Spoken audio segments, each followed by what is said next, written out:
తాకట్టులో ఉన్న బంగారం అమ్మాలనుకునే వారి ఇన్ఫర్మేషన్ ఇస్తే దాని వాల్యుయేషన్ బట్టి మీకు కమిషన్ కూడా ఇస్తుంది గోల్డ్ హబ్. హాయ్ హలో నమస్తే, వెల్కమ్ టు మనం టీవీ. నేను దుర్గా. తెలంగాణలో వాహనాల రిజిస్ట్రేషన్ నెంబర్ ప్లేట్లకు టీఎస్ స్థానంలో టీజీ అమలయ్యేలా కేంద్ర ప్రభుత్వం ఆమోదం తెలిపింది. ఈ మేరకు కేంద్ర రోడ్డు రవాణా, జాతీయ రహదారుల మంత్రిత్వ శాఖ మంగళవారం గెజిట్ నోటిఫికేషన్ విడుదల చేసింది.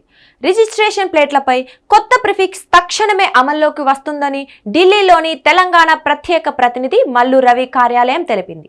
మోటారు వాహనాల చట్టం 1988లోని సెక్షన్ 41 సబ్ సెక్షన్ అధికారాలను ఉపయోగించి కేంద్ర ప్రభుత్వం జూన్ 12, 1989 నాటి రవాణా సంఖ్య SO 444లో భారత ప్రభుత్వ నోటిఫికేషన్లో ఈ క్రింది సవరణలు చేస్తోంది.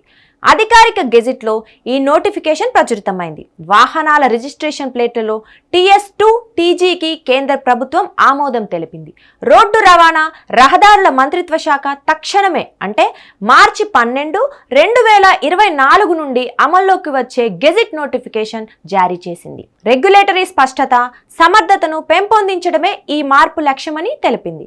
కొత్త వాహనాలకు ఈ మార్పు వర్తిస్తుందని, టీఎస్ నెంబర్ ప్లేట్లు ఉన్న వాహనాలు కొనసాగుతాయన్నారు.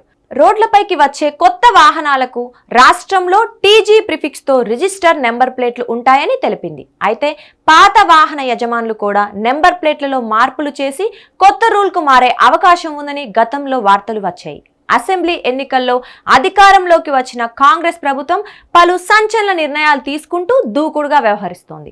గత ప్రభుత్వం చేపట్టిన పథకాలను మారుస్తూ వాటిని సవరణలు చేస్తూ కొత్త నిర్ణయాలు తీసుకుంటోంది. రైతు బంధు, రైతు భరోసాగా, డబుల్ బెడ్రూమ్ ఇల్లు, ఇందిరమ్మ ఇల్లుగా ఆ పథకాలను కొనసాగిస్తోంది. ఇక తెలంగాణను టీఎస్ బదులు టీజీ చేస్తామని అధికారం చేపట్టిన కొత్తలో సీఎం రేవంత్ రెడ్డి వెల్లడించిన విషయం తెలిసిందే.